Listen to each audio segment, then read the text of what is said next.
So, you're looking into creating a school or academy for your world, but don't just want to copy Harry Potter, Fire Emblem, or anything else for that matter. I've got one of my own in the novel series I'm writing, so I think I'm qualified to tell you how to world build your very own. Now, why might you want an academy in your world? Well, any number of reasons, starting with the fact that they can be a great way to introduce your world's concepts. If your characters are attending an academy with the goal of learning about the world, it'll certainly help the audience learn about it as well. They're also generally a great setting for plots of intrigue, character dramas, or really just about anything. They're places where people from all over the region or world gather, and they're often going to have a lot of different worldviews, skills, and sets of knowledge. However, academies, especially in fantasy settings, are host to a great deal of cliches, and while not all cliches are bad, I'll be giving you some advice that won't rely upon those quite as much. Got an announcement to make. The channel has hit 1,000 subscribers. Thank you all so much. Your support is really appreciated. Now that we've hit this milestone, we've opened a Discord server for all who are interested, and you'll find the link in the description and the pinned comment. And we've also got a Patreon for those who feel so inclined. We'll be offering videos a week early, exclusive channels in the Discord, votes to determine future video topics, and much more. Anyway, we'll be talking about types of academies, their history and location, and how to actually structure one and how they might function. Step 1. What type of academy is it? Academies are not a one-size-fits-all sort of deal.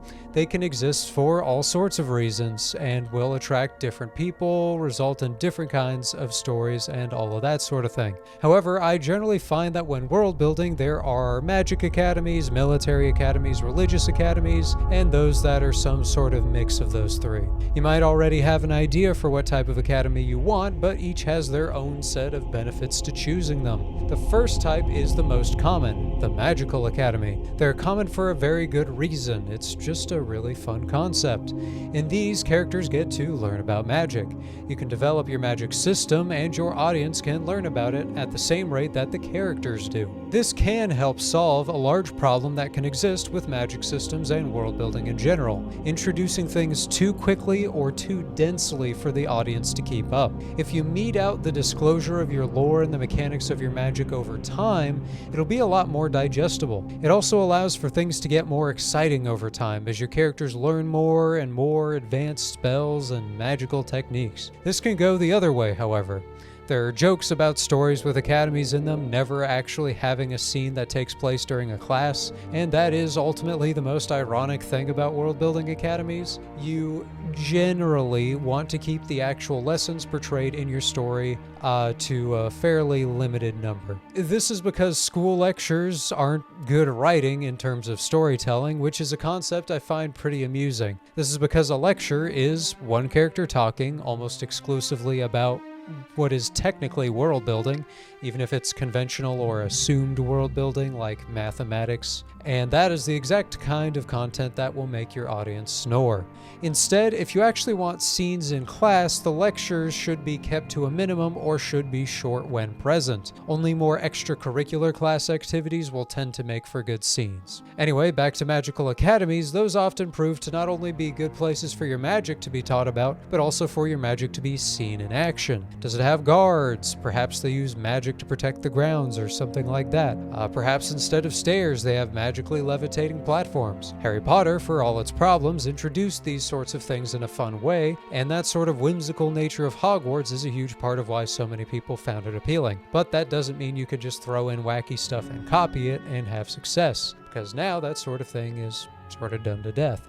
So, all things in moderation. Another thing to consider is what is the end goal of this academy you're creating. That is to say, what is a graduate qualified to do once they've left? This may depend on exactly how your magic system works, and if you want to see more about those, check out this video I made on the topic. Magic can be used to solve all sorts of problems. The potential for that is only limited by your creativity with your own magic system. If your spells are non-exclusive, which means everyone can learn every kind of magic, more or less, this will be even more broad.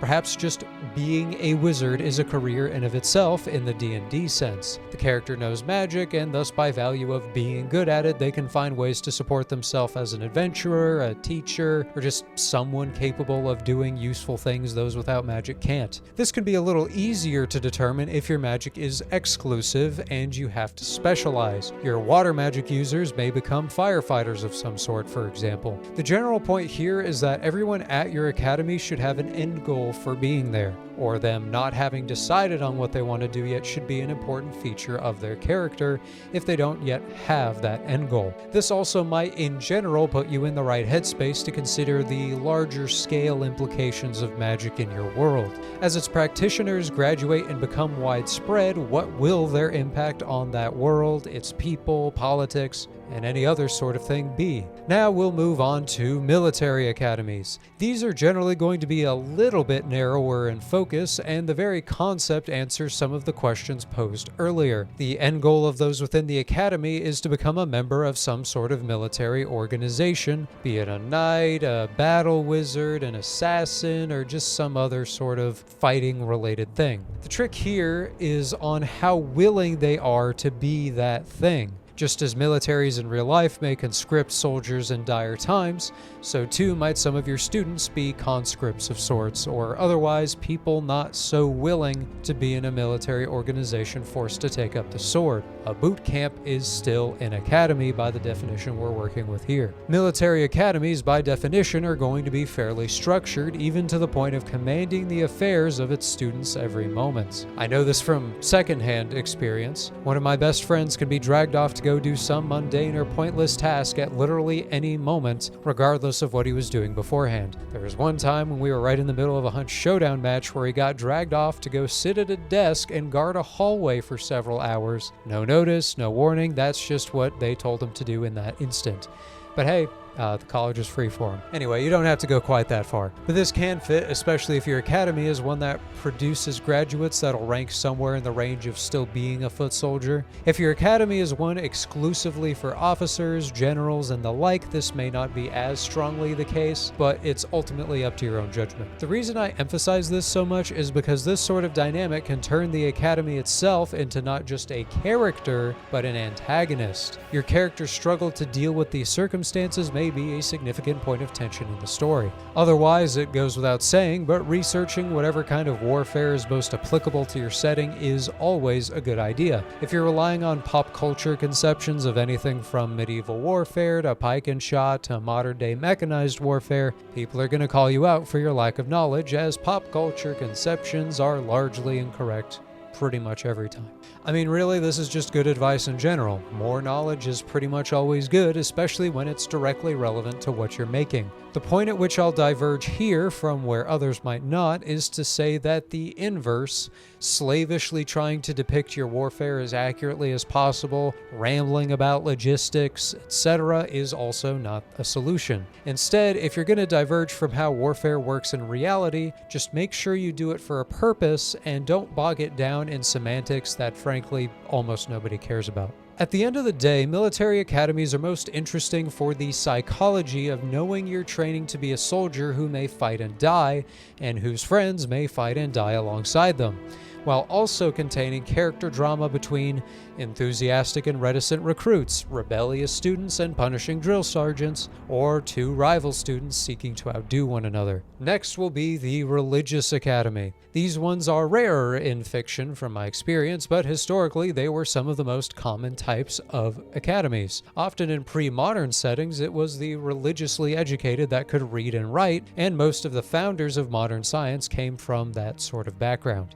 I specify this because a religious academy is not going to be that interesting if all you do is teach about your fictional religion. Fictional religions are very cool and an important part of world building, but you cannot make a plot as easily out of religious academies as with the rest, at least if you aren't clever about it. Instead, the main thing I would say can make a religious academy interesting is going to be character conflicts, sometimes based in theology. Perhaps new ways of thinking are coming about, and your protagonists are advocates towards those new ways. How might they clash with the old guard running the academy? How do these differences reflect their worldview as a whole? The drama can be heightened here if the religious organization running the academy is particularly powerful. Perhaps your protagonists start off as dedicated followers but become disillusioned by the corruption they witness firsthand. In fantasy worlds, religious academies may also be places where powerful abilities can be learned, but rather than being study-based as you might see in a magical academy, they are more faith-based. Faith-based magic itself is fascinating simply for the personal bond often required for its use, and the methods by which such a form of magic are taught would certainly be different. However, I don't have a whole lot more to say about religious academies, and that is because they so often overlap with our final category of academy, the mixed academy. As you might expect, the mixed academy combines elements from two or more of the previous types. Crazy, I know. The most common combinations I've seen are between magical and military, and then religious either is or isn't added afterward, but any combination can work. Magical and military go well together simply because in the vast majority of magic systems, magic will have military uses. Sure, it's fairly obvious why casting Fireball is useful in a military context, but the ability to duplicate food, for example, would be way more useful in all likelihood, simply because then maintaining the logistics and supply of an army would become way easier and way simpler. I very often say that the key to doing a magic system well is to think through every single thing any given ability can do, because you'll often find that magic, especially when not used as intended, can have all sorts of secondary benefits that may not be obvious at first glance. Someone who could fly, for example, sure would be useful as a soldier, dropping into enemies' rear lines and all that sort of thing, but they'd also make for an excellent scout for an army. Not only would they be able to locate enemies, but they'd also be able to find resources or locate better paths through which to traverse the area. That sort of thinking will go a long way. Magical and religious go together in cases where the magic might be faith-based or at least sourced in some sort of divine way. This might lend a certain metaphysical weight to the magic. Perhaps there could be stricter codes of limitation on its use, or perhaps one requires the blessing of the ruling religious organization to practice magic legally. Religious and military jumps my mind almost immediately to Warhammer 40,000 Schola Progenium, where the orphan children of heroes are taken. There they are further indoctrinated into the imperial faith, in which fanatical worship of the God Emperor of mankind is an absolute requirement. Then they go on to become any number of elite military operatives, from the Sisters of Battle to the Tempestus Scions or the most infamous Commissars. Religious and military go together well for the simple reason that faith is a strong motivator and a source of morale for those about to partake in dangerous acts. Convince a man to fight for coin and he might run away when things get tough. Convince a man to fight for God and he may fight to the bitter end. There's a subcategory I'll add here, which is the Cult Academy, where the indoctrination of the religious and military organization are fused, making soldiers that are particularly zealous and unwilling to surrender. This would often be the sort of place to produce villainous characters, but a story focusing on an individual having to go through such an academy could prove very interesting. Can they resist the indoctrination or fall into fanaticism? That Schola Progenium I just mentioned falls right on the line between a standard mix of religious and military and a cult academy. Then, of course, when combining academies, you can have all three. This is what my favorite game of all time, Fire Emblem Three Houses, did. In this setup, you have an academy that teaches magic for military purposes, controlled by a religious organization. This setup has so much, practically limitless potential for conflict, and that's why it's also what I did in my own story. You have the wonder of learning about magic, the tension of needing it for warfare, and the psychological and theological implications of a religious organization overseeing it all. What's not to like? Well, with all of those out of the way, we can finally move on to Step 2, History and Location. Now that you've well and proper established what your academy is, you now need to work on the context in which it exists, because nothing exists in a vacuum. Why does it exist? who commissioned it, who maintains it, and who might be interested in seeing it close its doors. Universities and academies are also often some of the oldest institutions that we have. The University of Bologna in Bologna, Italy, sorry if I pronounced that wrong, is the oldest university in continuous use, dating back 800 years. These things tend to stick around. If your university is ancient, think about how well its old history is known. Are there extensive records tracking each and every headmaster through the ages, or are there dark spots, places where the history has been wiped away either due to wars or plagues or controversies that have since been covered up? Ancient universities have a reputation to maintain and a history to uphold. And think about how your characters might feel passing through a place that heroes of ages past once attended. However, you can also have new universities. Their founders may even still be alive, and if this is the case, people will likely know what brought the university into being. Maybe a magical academy sprang up due to a new form of magic being discovered. Maybe a military academy came around in a time of tension and conflict to train up a new generation of soldiers, and of course a religious academy could come with the rise of a new faith. Ultimately, just as a person might be, a university is a living, breathing thing. It'll change over time, as will the ideas that are taught in its halls. Then, of course, location is worth discussing as well. An academy built in the center of a busy city will have an entirely different feel to one tucked away in the mountains. Often, universities are built up around growing cities, or often an academy is built by itself and then towns will spring up around them. Consider which, if either, of these might apply to your academy. An academy built around a city is going to be interacting with the outside world quite a lot more. Students will be able to observe changes in the outside world and in the city, but at a slight distance due to their obligations as students. How might they react if they find out there are riots in the city against the nobles sponsoring the university? On the other hand, more isolated academies will be, of course, isolated. News may only arrive periodically, and one day your protagonists may wake up to discover war has been declared and an invading army is on its way to pass through the grounds. The isolated setting also allows you to concentrate your story more, and it may be a little more digestible. The audience only needs to worry about what's going on and being taught in the building rather than also care about what's going on outside, but that doesn't make this way superior. It just means you'll be dealing with introducing your world a bit differently. That does bring us to step 3, Academy structure. So by structure, I don't just mean a roster of the staff, more so just how things work behind the scenes. Generally, this will largely depend on the kind of academy you've got. However, one thing that I don't think gets talked about enough that is relevant no matter what you're doing is that fundamentally, the people running your academy have motives of their own. Yes, it's their job to teach the students, but they will have their reasons for doing so. The university as a whole will have intentions for those who graduate. Keep these in mind, as they too can create conflict when they conflict with the wants of the students. With magical academies, you're often going to have professors that themselves are experienced magic practitioners. These can be some of your most interesting characters. Did they learn magic for the sake of mastering it so they can teach it to others? Did they have another magically inclined career before moving into teaching? Are they more or less qualified to teach certain methods of magic but not others? These are all worth considering, as professors are people too, not just walking fonts of infodump. All the same, you should also consider what kinds of people will be making up the student body. Especially if there's a class divide, most commonly between commoners and nobles in fantasy settings, there might be a lot of tension between them.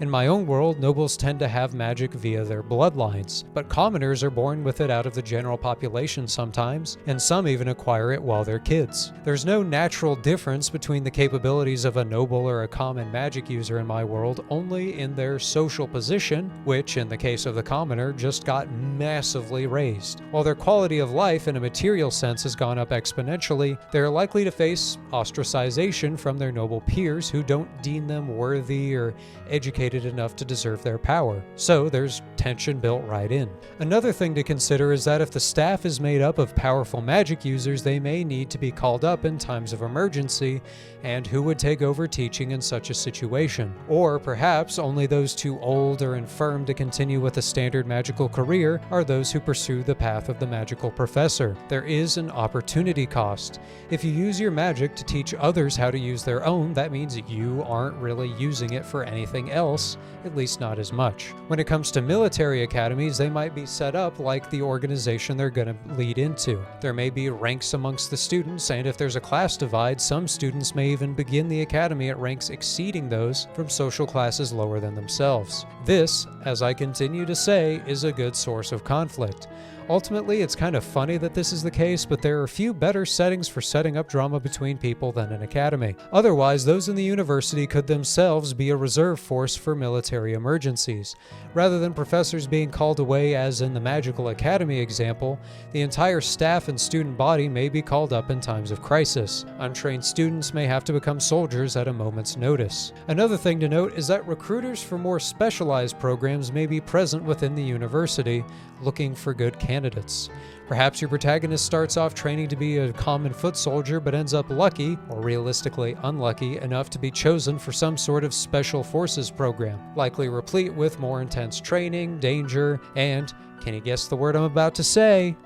Conflict. Then, of course, come the religious academies, who are structured around the religion. Here, your professors could be anything from straight-up priests to religiously informed scholars, depending on the flavor you're feeling like. Some may be fanatically devoted to the point that they try to bring the faith into every subject, from history to calculus, while others might only pay lip service to the faith, instead just valuing the steady job and income. Religious ceremonies, practices, and holidays can add a lot of flavor here where appropriate. Then, for mixed academies, just throw all of these in a pot and stir until your characters have been thoroughly inundated with enough stress and conflict to make a chemistry major blush. Anyway, thank you so much for watching, and remember, your professor may be a dick, but at least he won't strike you with lightning if you fail an exam.